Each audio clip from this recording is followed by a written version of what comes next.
Varicose veins వ్యాధికి కేవలం 30 నిమిషాల్లో చికిత్స. కాల్ చేయండి 9989527715. దగ్గుపాటి రానా చాలా సినిమాలు చేసి ఉండొచ్చు. డైరెక్టర్ తేజ ఎన్నో సూపర్ హిట్ సినిమాలు చేసి ఉండొచ్చు. కానీ ఇద్దరు కలిసి చేసిన నేనే రాజు నేనే మంత్రి మూవీ మాత్రం రానా అండ్ తేజ కెరియర్లోని ఒక స్పెషల్ ఫిలింగా నిలిచింది. నేనే రాజు నేనే మంత్రి సినిమా తేజలోని కొత్త దర్శకుడిని పరిచయం చేస్తే రానా నుంచి మంచి చేంజ్ ఓవర్ చూపించింది. ఈ మూవీలో హీరో డైలాగ్స్కి సెపరేట్ ఫ్యాన్ బేస్ ఉంది. ఇప్పటికీ సోషల్ మీడియాలో రానా చెప్పిన డైలాగుల్ని ఏదో ఒక విషయంలో పోస్ట్ చేస్తూ ఉంటారు. Kajal Rana track, music, emotional climax, last సీన్స్లో రానా ఇచ్చే స్పీచ్, ఇలా ప్రతి విషయంలో నేనే రాజు నేనే మంత్రి సినిమా అవుట్ స్టాండింగ్గా ఉంటుంది.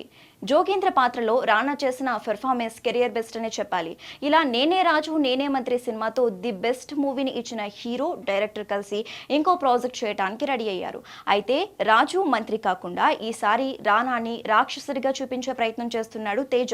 డిసెంబర్ 13న రానా బర్త్డే కావడంతో ఈ ప్రాజెక్ట్కి సంబంధించిన అప్డేట్ రిలీజ్ చేశారు. ఈ టైటిల్ అనౌన్స్మెంట్ పోస్టర్లో రానా నామాలు పెట్టుకుని చుట్ట తాగుతూ ఒక గన్ భుజాన వేసుకుని వైల్డ్గా కనిపిస్తున్నాడు. మరి ఈ రాక్షసరాజు నేనే మంత్రి రేంజ్ ఇంపాక్ట్ ని క్రియేట్ చేస్తాడా లేదా అనేది చూడాలి.